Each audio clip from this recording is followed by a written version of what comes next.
Hello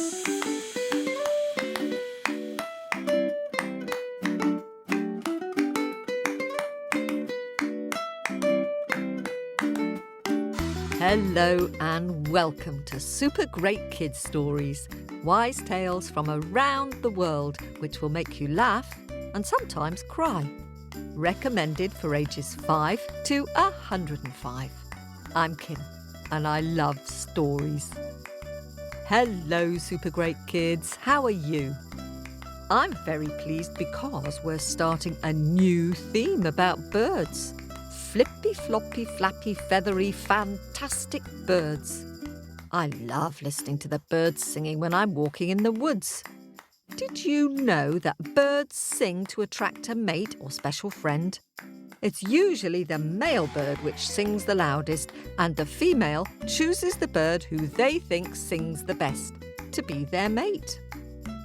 The story this week is told by Tuup, and it's from India, and it's all about a parrot and a greedy cat.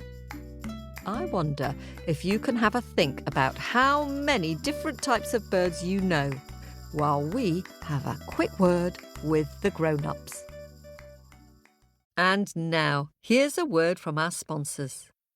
Hello, hola, jambo, privyet. Are your kids looking for adventure? Do they want to explore the world and discover what life is like in other countries? Kid Culture is on a quest to make learning about world cultures fun and engaging for kids. And now, Kid Culture has launched their new cultural awareness course. The new course develops minds and hearts through multicultural activities, games and videos made by children all over the world.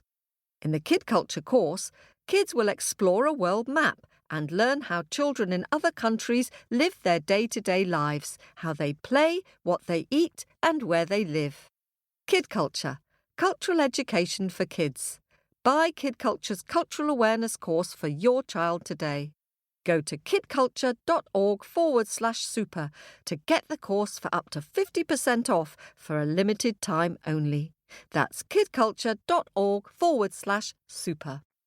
Now, if you're a Super Great Kids story fan, and if you're in the UK this October, we are pleased to announce our first ever world premiere live show on Sunday, the 9th of October 2022, at the Irish Cultural Centre in Hammersmith in London. You'll hear super great storytellers Tuup, Kate Corkery, and me, Kim, performing some of your favourite podcast stories, along with our live Super Great Kids Stories band. Tickets go on sale on Friday the 5th of August. But if you're a Patreon or Apple subscriber, you can get early access to tickets right now. More details in your Patreon or Apple subscribers feed. That's the 9th of October 2022 at the Irish Cultural Centre in Hammersmith in London. We can't wait to meet you. Hello, Super Great Kids. I'm back. How many birds could you think of? Here's the first few which dropped into my head. Robins, blackbirds, blue tits, woodpeckers, nightingales, peacocks, swallows, kingfishers, flamingos, eagles, and, of course, owls. I wonder if you have a favourite bird. And now it's time for our story. Are you ready? Here's Tuup. Greetings, greetings, greetings, each and every one to Super Great Kids Stories. Yeah! I have a story for you. You know, sometimes when you have a good friend and you want to invite them to your house for dinner, or they invite you to their house for dinner, I wonder if you prepare yourself correctly. Listen.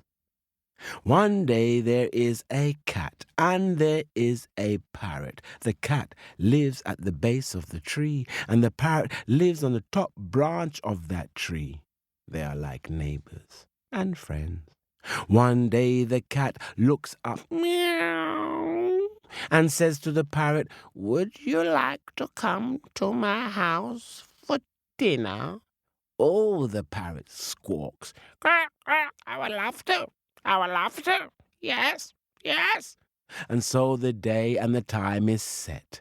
And when the day comes, the parrot flutters down to the house of the cat. And the cat, well, I must tell you, did not prepare very well for the parrot. The cat did not inquire what types of food the parrot likes to eat. And when the parrot entered the house of the cat and sat down, the cat presented some food. It was not nice for the parrot at all. And when the parrot looked at that food, the parrot's stomach almost turned.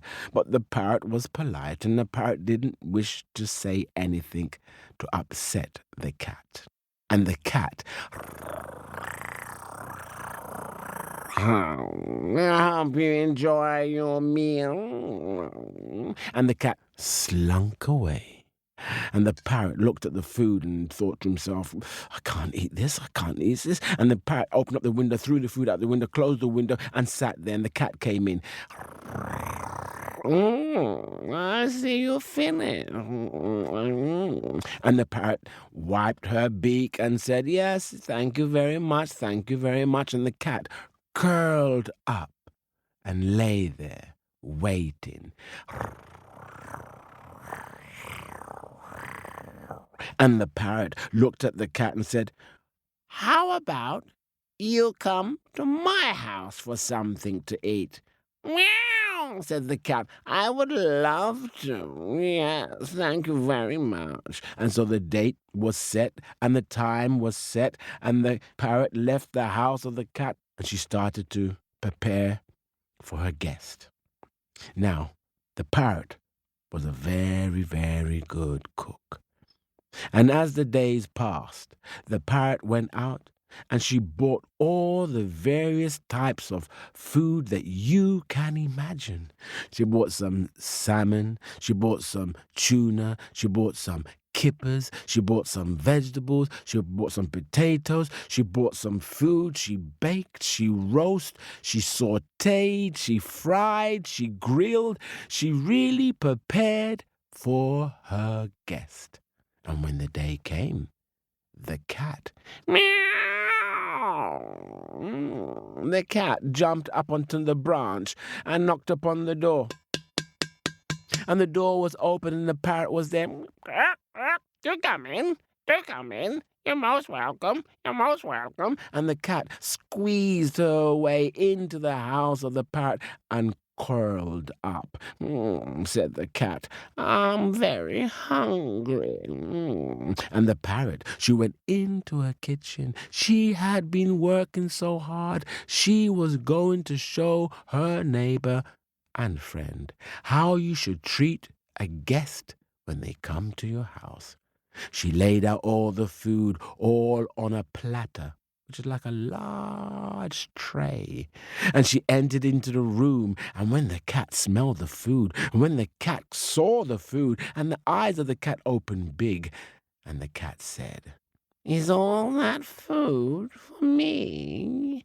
And the parrot, before she can say, "Actually, I prepared it for both of us to share. We are about to eat it." The cat took the tray, opened its mouth, and the food slid down into the throat and into the belly of the cat. And the cat rubbed her belly, and the cat's belly went, meaning it stretched larger. "Wow," said the parrot, "you've eaten all the food." And the cat said, "But I'm still hungry." And the parrot, she went into the kitchen, and she looked around here and there, and she got some things together. She presented it once again to the cat, and the eyes of the cat opened big. And the cat said, Is that food all for me? And before the parrot could once again say, it's for us to eat, the cat took the tray, opened its mouth. All the food slid down into the belly of the cat, and the cat rubbed her belly and said, I'm still hungry. And the parrot looked at the cat, saying, You've eaten me out of house and home. You've eaten me out of my kitchen and all of my provisions, and there's nothing for me to give you to eat. And the cat looked at the parrot and said, You don't know how to treat your guests. You invite someone to dinner and you don't know how to feed them. You send them home even more hungry, and I am hungry. And the parrot looked at the cat. She was so vexed. She said to the cat, If you are that hungry, you might as well eat me. That's when the eyes of the cat opened large. Eat you, said the cat. Eat you, you invited me to eat you. And the parrot said, no, it's a figure of speech. It's just a way of talking. And before the parrot could even say the last words, the mouth of the cat opened. And the parrot went... The parrot went down into the belly of the cat. And the parrot sat there, and the cat's belly went... It grew larger. The cat now with a swollen belly. It squeezed itself out from the house of the parrot, jumped down from the branch limb onto the ground, and started to walk off. But as the cat was walking, an old woman, who was just making her way towards the farm, she at that moment had looked up. She had seen that the cat had opened its mouth and swallowed the parrot. And when she saw that cat now, she looked at the cat, saying, You wicked cat, you wicked, wicked cat. I saw what you just did, said the old woman. I've been watching. I saw you. You opened your mouth and you ate your neighbor, the parrot. How could you? How could you do such a thing, you wicked cat? And the cat looked at the old woman and said, Meow. You don't know who I am. I am a greedy cat, and I've eaten a large meal, and I've eaten my friend the parrot. Do you think I'm scared of you? I eat you as well, you know. Oh, said the old woman. How dare you say such a thing? You rude, rude cat. And the old woman, she picked up her walking stick. She was about to tap that cat and send that cat running home. But that cat opened its eyes big, opened its mouth even larger, and the old woman, she tumbled into the mouth of the cat. And the cat's belly went... It stretched out even more, and in the belly of the cat there was sat the parrot, there was the food, and the old woman, she was in there as well. Now, the cat, with a swollen belly, started to waddle its way down the road, waddling right, left, right. His belly was moving left and right. He waddled. Oh, the journey was too much, so the cat decided to curl up and have a sleep. As the cat was having a sleep, he did not realize that that was the route that the king and the queen and the prince and the princess and the guards and the musicians and all the courtiers, they were making their way to a far distant land. Who knows what was going on there, but something was happening there. The whole procession was moving across the countryside. There was the musicians, there was the acrobats, there was... Wait, they stopped. Why have we stopped? Asked the king. Why have we stopped? We are on our way to a far-off place. Why have we stopped? And the guards came back and said, Sire, there seems to be a very large, oversized cat blocking the road. Well, move it, said the king. Move it and let us be on our way. Move it now. And the guard came to the cat, coiled up on the road, and poked it. "Move, cat. Get up, move." The cat, with a sleepy eye, opened one eye and looked at the guard. "Meow!" And the guard once again poked the cat. "Move, cat. You're blocking our route. Move. Move. We need to be on our way. We are going across the land to some place or the other. Move." And the cat looked at the guard and said, "Meow! You don't know who I am. I am a greedy cat. I've eaten a large meal, and I've eaten my friend the parrot, and I've eaten an old woman. Do you think I'm afraid of you and your pointy and your guards and all of your musicians and your kings and your queens? No, I'm not afraid of you at all." But the guard took his pointy spear and he started to nudge the cat, saying, "Move. We are on a procession. We need to make our way. Open the route. Open the route." And before you know it, the cat, he opened his eyes really large. He opened his mouth even larger. He ate the guard. He ate all the acrobats and the musicians. He ate the king and the queen. He ate everyone. And the belly of the cat went even larger. Don't ask me how the cat was able to put all of that in its belly, but it was. And now the cat's belly was so large, the cat thought, "I need to have a drink."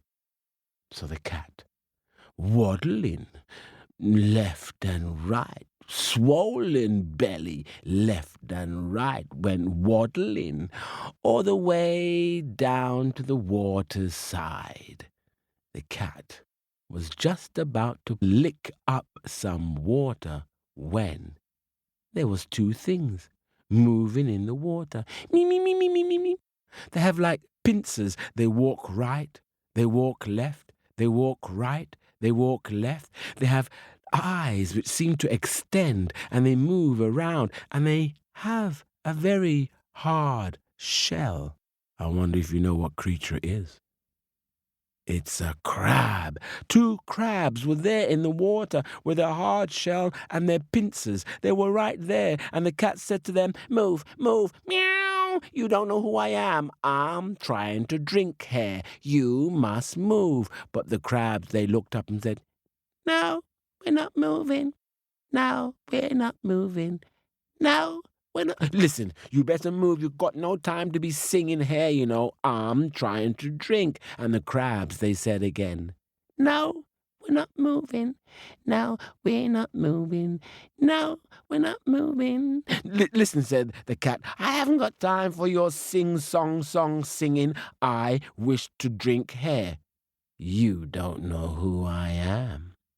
I'm the greedy cat that ate a large meal. I ate my friend the parrot. I ate an old woman. I ate a guard. I ate musicians. I ate a king, the queen, and all of his courtiers. Do you think I'm afraid of eating you?" And before the crabs could say anything, the cat ate one and ate two, and before you know it, the crabs, they fell down into the belly of the cat, and they saw there the parrot, and they saw there the old woman, and they saw there all the guards, and everyone was there looking so sad. And the crabs, they said, "Do not worry, we will get out. We tickle the belly of the cat. We tickle the belly of the cat. We tickle the belly of the cat. We tickle the belly of the cat."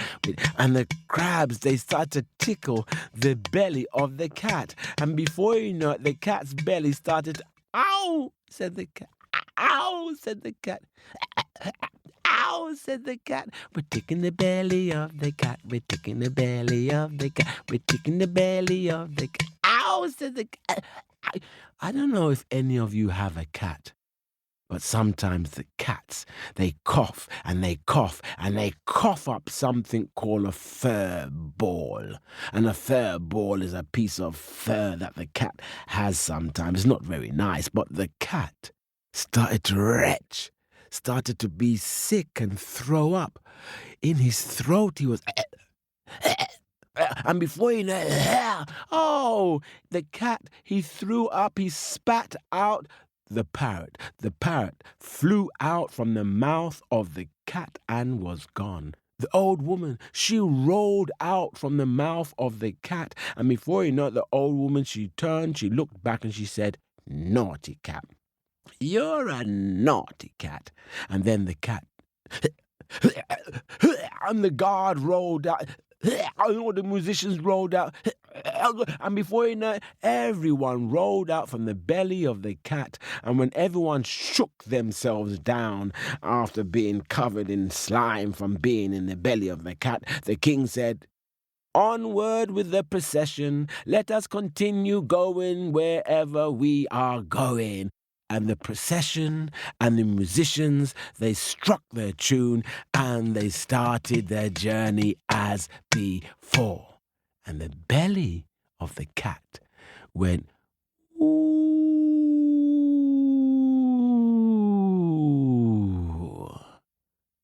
flat, back as it was before.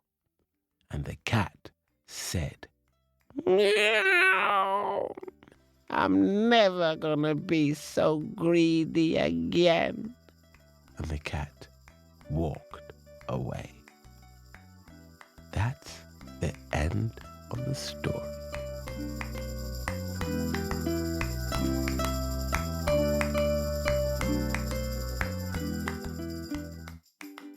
Ooh, thank you, Tuup. I like that voice that Tuup made for the parrot. I wonder if you could do a parrot voice. "Polly wants a cracker." I'm not very good at it.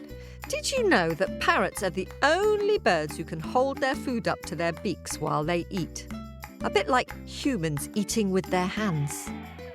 Now, it's time for me to dig deep into my bag of happies and say some thank yous.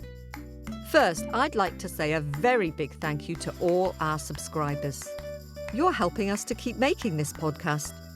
So, thanks very much, and hello to new Patreon subscribers, Andrea and Ruby, Alec and Layla from Drumna Drochit on the shores of Loch Ness. Their favourite story is Water Mama. And thanks to Alice and Beatrice from Finland, who say they are dreaming about coming to a Super Great Kids live show one day. And thanks to new members Aaron, who's 7, and Henry, who's 5, from Muswell Hill in London, who are about to start a long road trip to Latvia for the summer. How exciting is that? Happy adventuring.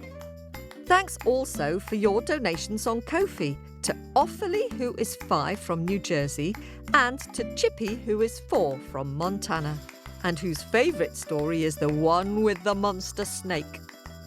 And to Mims Pops, who's been enjoying the stories while on holiday. Hurrah for holidays. If you're an Apple subscriber and would like a mention, do let us know.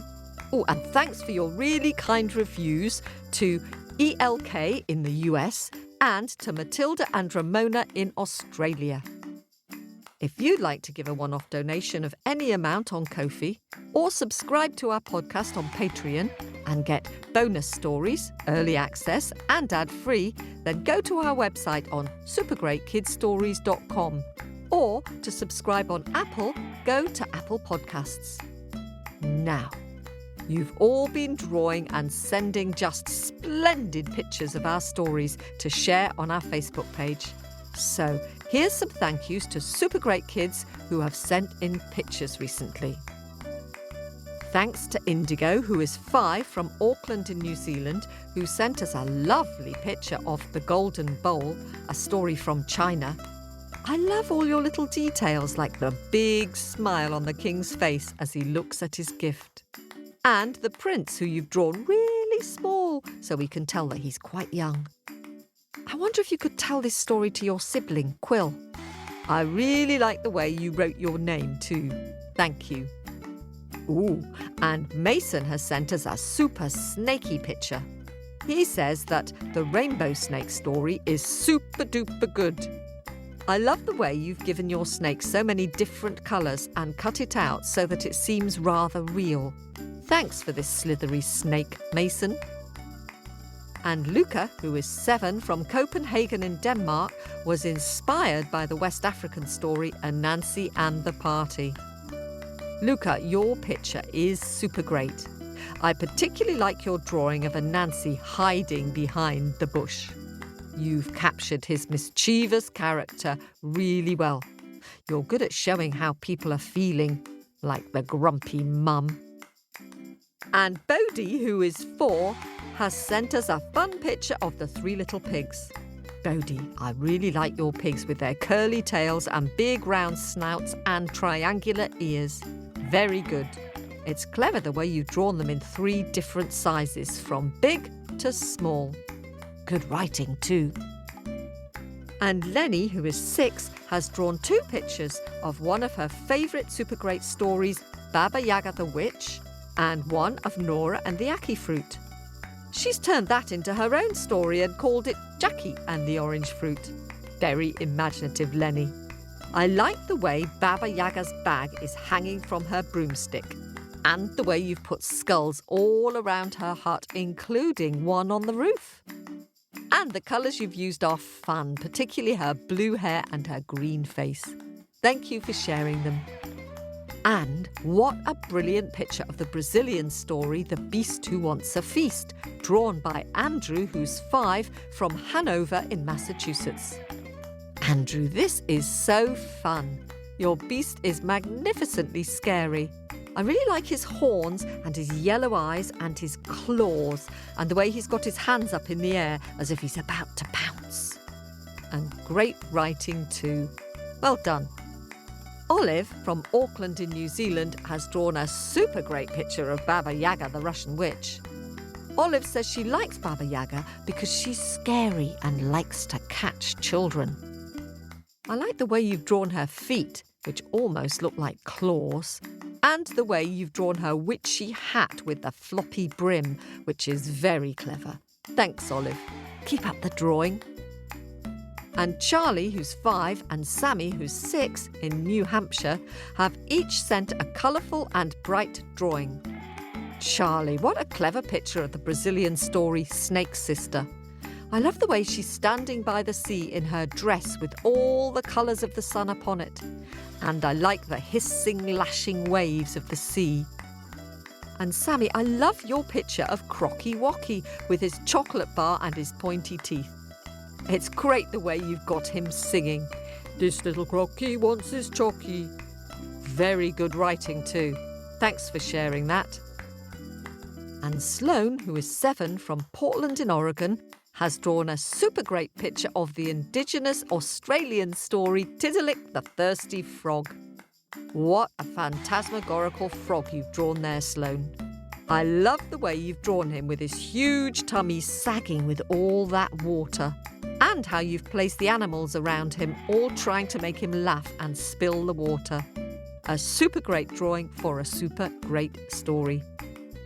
And Isaac, who's 7, and Eva, who's 5, from Texas, have drawn such fun pictures. Eva, your picture of the rainbow snake is great. A beautiful array of rainbow colours. Thank you. And Isaac, what a witty picture of why crocodiles sleep with their mouths open. I love your cheeky-looking little Crocky Wocky. He looks like he's been eating a lot of chocolate. Good writing too. Well, that's it for this week. If you'd like to see these pictures, they're all on our Facebook page at facebook.com/supergreatkidsstories. Thanks to all our subscribers for making this episode possible. Keep making up your versions of these stories and telling them to anyone who'll listen. Another flippy, flappy, feathery, wondrous, fantastical bird story next week. I'll see you soon. This podcast was produced at Wardour Studios in London.